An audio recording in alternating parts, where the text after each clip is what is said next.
You may know Booster Gold as the superhero from the 25th century that traveled back in time to try and become a superhero for fame and profit.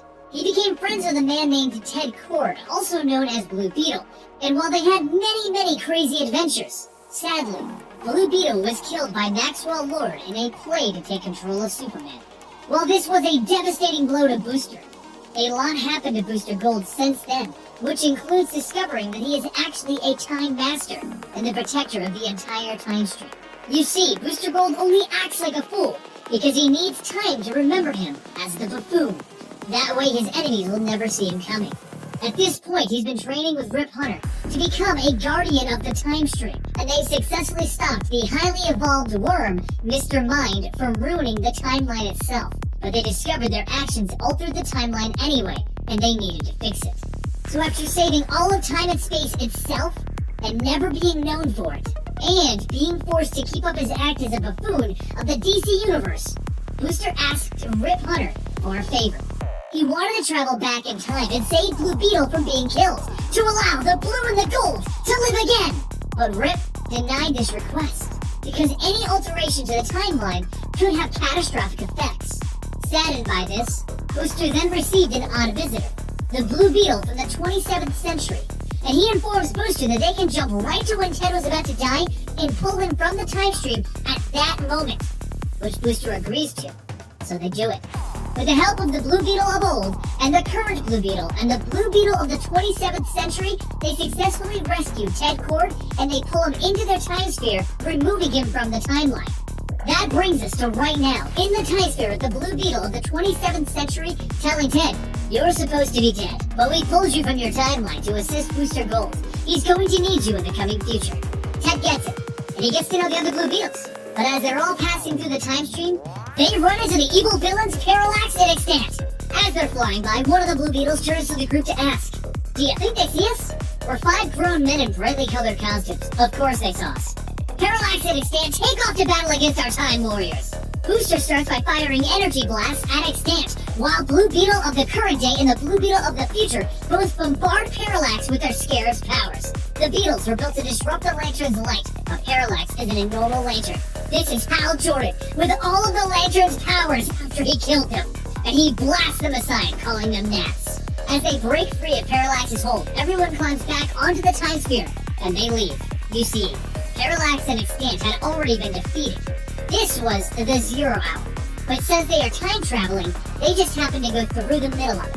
As they leave the fight, Extant hits the time sphere with a blast of energy, throwing the time sphere into the 25th century and breaking it. While our heroes look around, the future Blue Beetle explains to the past Blue Beetle that they don't need to chase Parallax down since he's already been defeated and Hal's turned back to normal. Ted turns to Booster. "Spear's gonna fly, man." And Booster looks around in shock. "I'm home. It's today. That day." "What day?" "The day I threw my life away." Booster and Ted debate the idea of Booster altering all of history and preventing himself from throwing the game that would give him a dead-end job and keep himself from ever traveling through time to become Booster Gold. He doesn't want to prevent himself from becoming a superhero, but he does want to save his sister Michelle. You see, when Booster Gold traveled back in time to become the hero Booster Gold, his sister followed him, and she died eventually. But he has an idea. Rip Hunter, his Time Master trainer, told him that he couldn't alter the past, and he even proved it to Booster by allowing him the opportunity to try and save Barbara Gordon from becoming wheelchair-bound. But he did. He altered the past by bringing Ted Cord here right now. Why can't he go to right before Michelle dies and pull her out of the time stream? So they run off to a time sphere that Booster Gold knows is here right now. The one that originally brings him back to the 21st century. But Ted brings up a good point. "So we broke into a space museum to steal the same time sphere that you used to go back in time before we ever met. I get it, but if we take it now, how will you ever go back in time to start all of this?" "That's the beautiful part, Ted. We'll go back to the future, get Rip Hunter to give us a ride back here, drop our time sphere back off, then we'll use his to go back to the future. It'll be like borrowing a car." But that's when Skeets and his army of museum droids run in, forcing our heroes to jump into the time sphere and get the heck out of Dodge. But as they leave, the world changes, and OMAC droids appear all over in the place of the Skeet droids.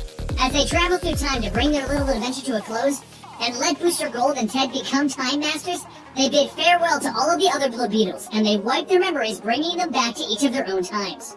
With everything going perfectly, they teleport back to the current-day version of Rip Hunter's time lab to do the last thing that they need to do, return the original time sphere. But when they arrive at the lab, they discover that it's destroyed and wrecked. They wander up to the roof to peer into the sky to see the world is overrun by Brother Eye and the OMAC robots. You see, it was the death of Ted Kord that allowed the Justice League to figure out Maxwell Lord was turning OMAC into his personal army. And without Ted, they didn't figure it out in time. Meanwhile, Rip Hunter is traveling through time reading various ripples in time. Something is wrong. Something's been altered. And he has a feeling that it has something to do with Booster Gold, and that he's about to destroy the universe. Back with our heroes, they begin to fly up trying to ditch the OMAC robots. Oops! Booster calls out as he flies around dragging Ted with him. Oops! We've got 1,000 robots trying to kill us, and all you can say is, oops, they're not robots. What? They're not robots! They're OMACs! Observational metahuman activity constructs, and they are basically infected human beings. Ted then jumps out of Booster's hands and he dives into his bug, a giant flying beetle machine, where he programs the beetle to look like one of the OMACs as far as they can read, making the duo invisible to the OMACs. You're brilliant, Ted. Did I ever tell you that? Like Batman brilliant. Whatever's going on, we'll fix it this time, together. Blue and gold, like the good old days. Booster smiles. Better than the good old days. I mean, really, how bad could it be? The two fly over to the former UK headquarters of the Justice League, where they sneak in through Aquaman's sewer tunnels and they find Catherine Colbert, the League's old liaison. She explains that when Maxwell Lord wasn't stopped in time, he took control and defeated as many superheroes as he could. Even Batman went missing. But it was his secret weapon that allowed him to win. And she shows the two a picture of Superman. Oh, meanwhile, back at the dawn of time, the future Blue Beetle arrives to greet his boss, Booster Gold's father. And Booster Gold's father welcomes Black Beetle back. Back with the duo, as soon as everything is explained to them, Blue Beetle brings up the obvious way to correct this. Booster, we need to go back to the time sphere to fix this. You need to put me back. I'm not throwing you back to the wolves, Ted. There has to be a way to fix this. Let's find Rip. He'll know what to do. But when they turn around, they see that Catherine has been overtaken by the OMAC virus and is now one of the enemies. Booster and Ted get blasted through a wall and they land in the trophy room. So Ted grabs Beefeater's power baton off the floor and Booster signals for help from the time stream. Anyone, anything! They run back in to fight against the OMAC, but they quickly find themselves being overwhelmed until 3 arrows go into the OMAC's back, and a mace flies over, crushing it and knocking her down. They look down to try and figure out what just happened when Hawkman welcomes them to the Resistance with Green Arrow. Meanwhile, back with Booster's father and Black Beetle, they enter a room where they call to order a meeting of the Time Stealers. Green Arrow and Hawkman lead the duo down to the Resistance headquarters, fighting the whole time because Hawkman keeps hitting Arrow with his wings. They then argue over what would be the shortest route to the headquarters, where eventually the group does arrive to meet the Resistance: Anthro, Wild Dog, and Panther. Throughout time, people are starting to see the effects of what Booster has done, though. As Rip states, this is all connected somehow with the ripples and the problems. And Booster's father, along with the Human Knight, are traveling to the vanishing point, the end of time, where they smash Booster Gold's time sphere.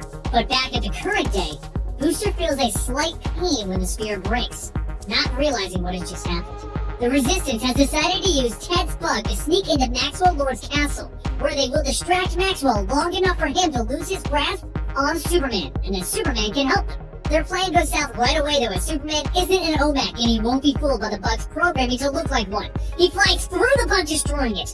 The whole group jumps onto the castle rooftop, where Green Arrow becomes infected and burns Hawkman alive. Then Maxwell Lord makes Wild Dog shoot Panther and then himself, while Superman disposes of Anthro. Maxwell then steps forward and shoots Ted in the arm before turning to Booster Gold and asking, "So, will you tell me about time travel?" Booster grabs Ted and runs inside of the castle, hoping to find an answer, but Superman breaks through the wall. Luckily, Ted is a tech wizard, and he recognizes the mother box sitting nearby, a teleportation device, and he uses it to get Booster and himself away from here. That's when Booster realizes what they should have done from the start: put the team back together again. It's time to see if anyone on the Justice League International is still alive. So they motherbox all over looking for their former teammates, starting with Batman, but he's still missing. So they walk upstairs, and as they go up into Wayne Manor, Booster stumbles again as he's getting another pain in his side. And Ted decides that they should check for Mr. Miracle next. So after recruiting him, they find Fire and Guy Gardner, and Guy explains that he's the last Green Lantern, as the rest of the Corps is fighting someone named Superboy Prime and losing. That's when Ted realizes, even if they fix this, him being alive is destroying everything. Nothing is working as it should. But once they get Tor on the team, Ted decides they'll figure this out later.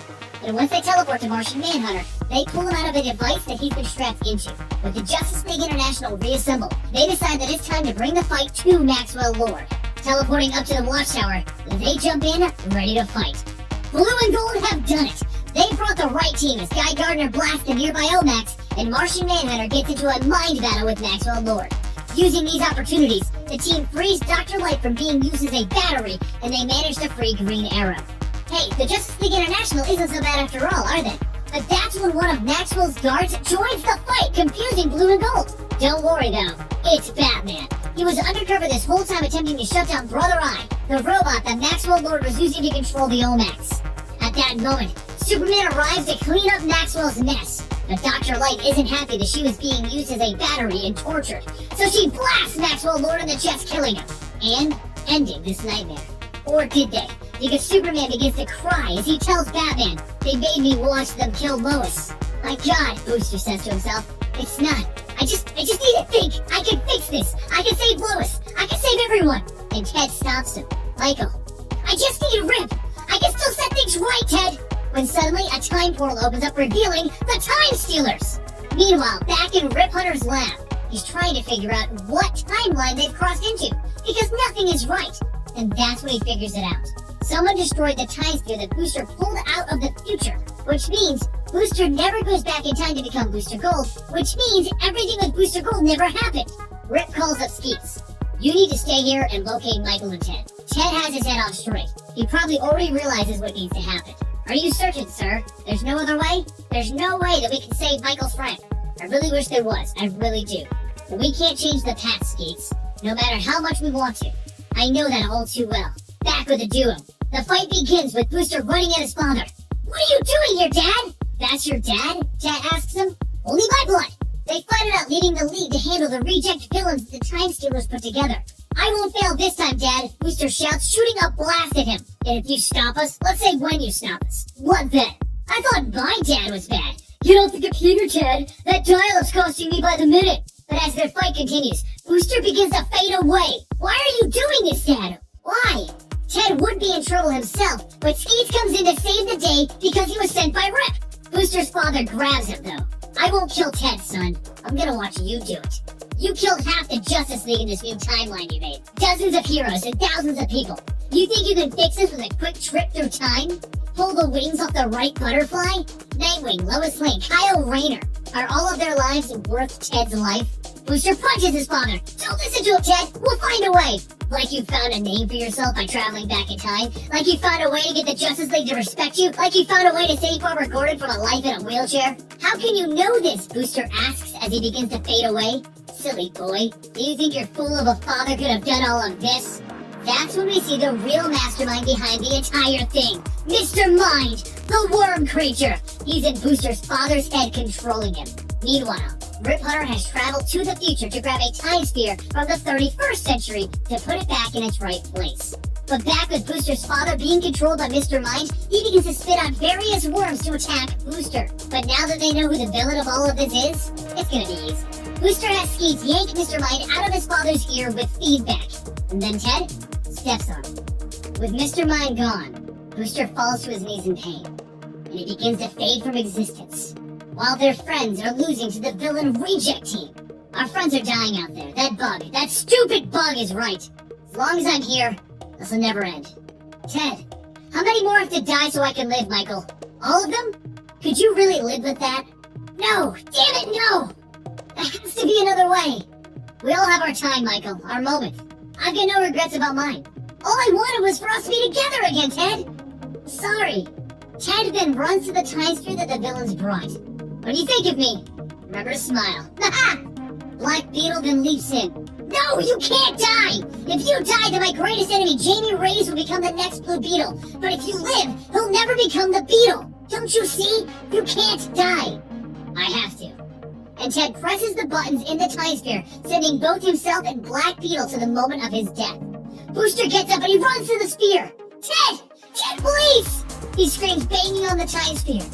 And Ted looks through the window at his friend, his best friend, with a smile, just as the time sphere leaves the era that they are in. Everything goes white for Booster as he's picked up by Rip Hunter and the crew in the new time sphere. Rick tells him that this was an example that he needed to learn from, and furious, Booster tells Rip that he quits. He's done with this time game.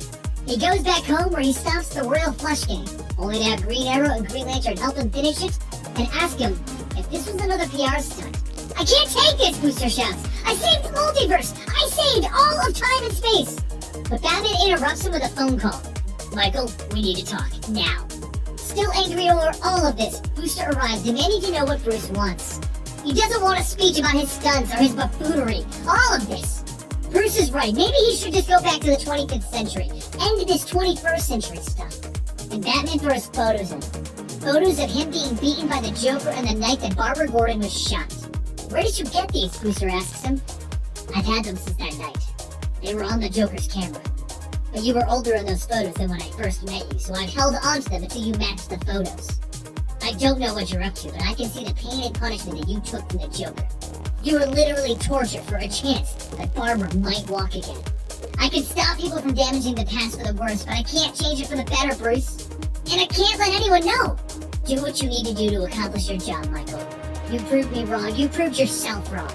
And if you ever need someone to talk to, I'm not Ted Kord, but I'll listen. That'd be great, Bruce. Thank you. With words of encouragement, Booster flies back to Rip's time lab, where he tells him that he's back in. He'll be a time master. And Rip tells him that he brought him a gift. His sister. He saved her from her death. Shocked, Booster asks him how, and Rip explains that while you can't change the past, Michelle was born in the future. And he figured that might be a loophole that they can use to their advantage. The past is concrete, the future is wide open. Thanks, Rip, Booster says, taking Skeets and his sister into the time sphere to show her around as they vanish. Rip Hunter smiles. Keep it up, Dad.